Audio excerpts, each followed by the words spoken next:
տղամարդու խոսքը բերանից է դուրս գալիս։ Անբարոյականը իա ճիշտ ունի,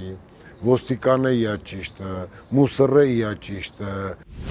Իմ որդուն առաջի օրվանից էին ուզում գործից հանեին։ Զորություն իմ բազկին, որ ծառայեմ ազգին։ Պարոն Հակոբ Կոխյան, մենք ձեզ հիշում ենք տարիներ առաջ, որ դուք կրկին նախորդ իշխանությունների ժամանակ էլ հացադուլ նստածույց եք իրականացնում, ձեր բողոքի ձայնն եք բարձրացնում, որպեսզի ամեն ինչ լինի օրենքի սահմաններում, կարգ ու կանոնով։ Հիմա նորից դուք նստածույց եք անում։ Ինչ սպասելիքներով։ Հացադուլ եք անում։ Ինչ սպասելիքներով։ Գիտեք ինչ, երբ անարդարություն տենամ, պետքա անպայման մի բողոք արտահայտեմ։ Հիմա գիտեք ինչ, որ ես իմ շրջապատում կուսակցական ակտիվիստներ քիչ կան, դրա համար որոշում եմ հացադուլով կուսակցական առաջնորդներին համախմբեմ իրար գլուխ, իրանք քայլերն ասեն, իմ նմանները կատարեն։ Ես երևի իմ նման ես մենակ չեմ, էլի, ու իմ ցանկությունն է, որ արդարություն տիրի, ոչ թե անարդար երկրում ապրենք, ոչ թե խաբեբաներին զոհ գնանք։ Գիտեք ինչ, ես միշտ ասում եմ, տղամարդու խոսքը բերանից է դուրս գալիս, այլ ոչ թե մարմնի, այլ մասից։ Հիմա գիտեք ինչ, սենց արտահայտություն էլ կա, չէ, տղամարդ կին, այդ ինչ է նշանակում, որ ի ասացի տերն է։ Հիմա եթե մարդկա գալիս է բանը ասում, հետո էլ շուռը գալիս ասում է, ես տես բան ասեցի, ես տես մարդկանց չեմ կարող ընդունել։ Լևոն Տեր-Պետրոսյանի, Սերժ Սարգսյանի այդ ժամանակ, որ նստածույց էիք անում, ասենք, ինչ հաջողության հասակ, որ նորից նստածույցով, հացադուլով փորձում եք հաջողություն ունենալ։ Ես չեմ ասի հաջողության հասա, բայց մի կողմից էլ գիտեք ինչ, ահագին մարդկանց տեսա, որ ճշմարտության կողմնակից են, ոչ թե ճիշտի։ Ովքեր են այդ մարդկանց։ Որովհետև գիտեք ինչ, ճիշտ, կներեք մի հատ վերջացնեմ ես միտքս, ճիշտը յուրաքանչյուրինն է։ Տեսեք անբարոյականը իա ճիշտ ունի, ոստիկանը իա ճիշտը, մուսռը իա ճիշտը, մի խոսքով էլի, ամեն մեկի իա ճիշտը ունի, բայց ճշմարտությունն է մի հատ, այդ Հիսուսինն է, արային ինչ ուզում ես քո համար անեն։ Ու ես սենց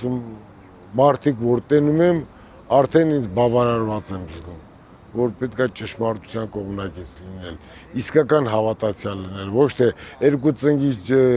իջնել, սուտ աղոթել, բայց Աստծու դեմ կռիվ անել։ Պարոն Հակոբ Կոխյան, նաև Սուրբ Աննա եկեղեցում 18-ամյա Դավիթի և Նիկոլ Փաշինյանի այդ միջադեպը, որ տեղի ունեցավ, ձեր որդին էր գործը քնում և ձեր որդուն ազատեցին աշխատանքից։ Ինչ է ստացվում, Նիկոլ Փաշինյանի հետ համագործակցությունը չստացվեց կամ ինչ տեղի ունեցավ ընդհանրապես։ Իմ որդուն առաջի օրվանից էին ուզում գործից հանեին, որովհետև այս գործի շրջանակներում Չէ, առաջի օրը, որ ավարտել է իրավաբանականը, քննիչական ակադեմիան, ու գերազանց գնահատականներով է, կներեք էլի, որ լրագրողներ էլ կան, որ գրել էին, որ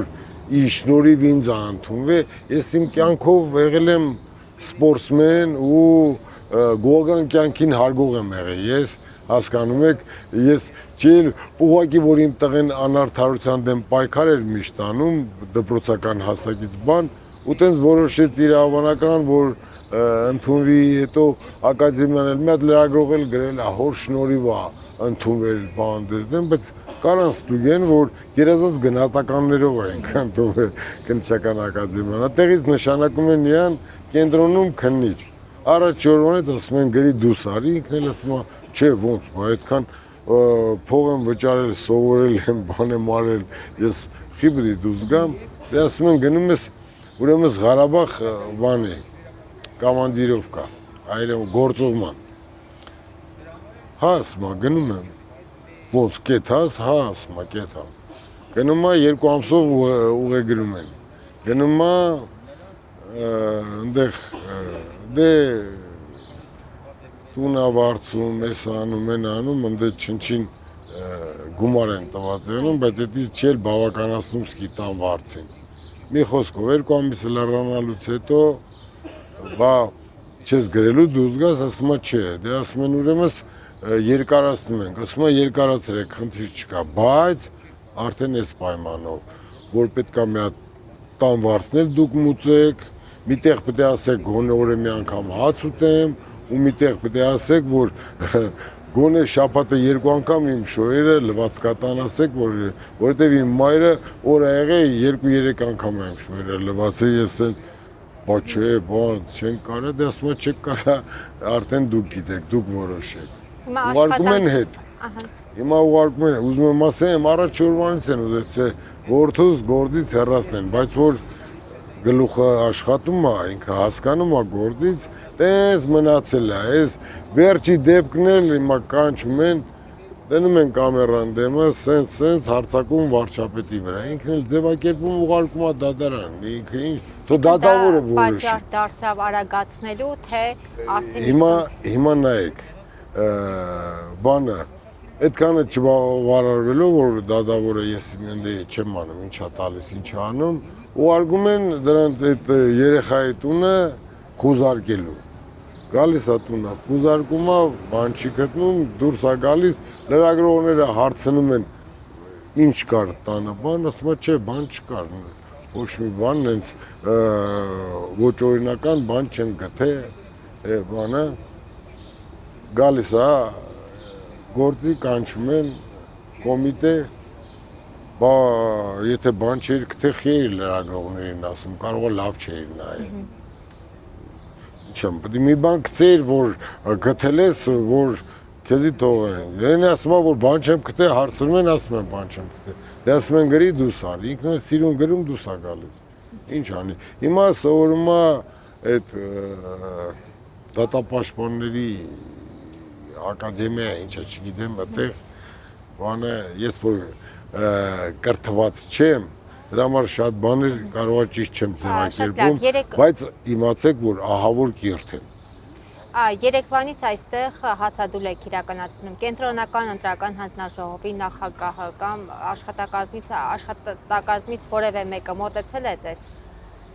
Չէ, լրագրողներով ինչ պետք է մոտիկանան ինձ։ Մոտիկանան ինձ ինչ ասեն հանձնաժողովի նախագահը մոտենա։ Կներես չեն կարա ճշմարտությունը մեջտեղ բերեն, կան ինձ այդ ասեն, հա, որ ասենք դե ձայները գողացել են, դե հիմա այսօր այդ թիվն է, ով ինչ կարնա, պետք է իա փորը լցի, իա տակը լցի, հիմա կան ինձ ինչ պետք է ասեն։ Պարոն Հակոբ Կոխյան, նաև երեկվանից քննարկվում է, լայն քննարկման առիթ է դարձել ձեր շապիկը, որ փակցված է Ռուսաստանի նախագահ Վլադիմիր Պուտինի լուսանկարը եւ նաև գրություններ կան ձեր մեջքին SSR, ինչով է սա պայմանավորված։ Ասեմ, ուրեմն հավատում եք, չէ՞ որ ես ուժեղ եմ։ Այո։ Գիտեք ինչի շնորհիվ է դա, որովհետեւ ուժեղ մարդկանց ես միշտ հարգել եմ դեռ մանուկ հասակից, ես ուժեղներին հարգել եմ ու ձգտել եմ, որ ուժեղ դառնամ։ Ու դրա համար հետո բախտս բերել է աշխարհի չեմպիոն եմ դառնել։ Ինչ ասածս, ես ոչ թե Պուտինի բալեշտիկն եմ, այլ Պուտինի նման տղա եմ ուզում Հայաստանում գտնեմ, որի ասածի տերը լինի, որ գիտեք ինչ, եթե ասելա պետք է անի, որ սաղ աշխարհն էլ իա վրա հարցակվի, ինքը տաղավարի կայնի, ոչ թե խափի խեղճ մարդկանց հաղթում ենք, տանի զոհ սարքի, հասկանում ես։ Ես այսպես օրինակ եմ ուզում գտնեմ, ոչ թե ես Ռուսաստանի երկրպագ, ես իմ հայազգի, իմ Հայաստանի երկրպագուն եմ, իմ Հայաստանի համար եմ ծավում, բայց եթե ես միտեղ մի լավ բան տենում եմ ու չգնահատեմ, ոնց որ գիտեք ինչ, Պիկասոյի կամ Ռեմբրանտի բանի նկարը տեսնեք, ասեք ես ինչ նկար է, գնաք մի հիմար չանգրած բան տենակ, ասեք այսի նկար է, հասկանում եք, ես ու մի խոսքով ուժեղ այսենց գերագույն գլխավոր հրամանատար եմ ուզում, որ չտանի խեղճ ու կրակ ժայել երեխեքին գցի զոհսարքի, հետո էլ գա ծնողներն ասի կարար չլներ, եթե ես սենց անեի, այդքան բանը դե ոնց է դիմանամ։ Եվ մեր հարցազրույցը ամփոփենք ձեր ուղերձով, ինչը ուղերձ կոչ ունեք ժողովրդին, գուցե նաև ամփոփենք բանաստեղծությամբ, որովհետև դուք հաճախ եք ասմունքում։ Զորություն իմ բազկին, որ ծառայեմ ազգին, իսկ վերջում թող իմ գլխով գա ու անցնի, սահմանել է ինչ-որ Աստված, թող կատարվի անցնի ամեն ու չմնա սիրտս կիսված, ձեզ առավել տեսնեմ ուրախ, բազմապատկված թե փառք, թե գանձ, իսկ իմ պարգևն այս է, օգնել ազգին իմ տառապած։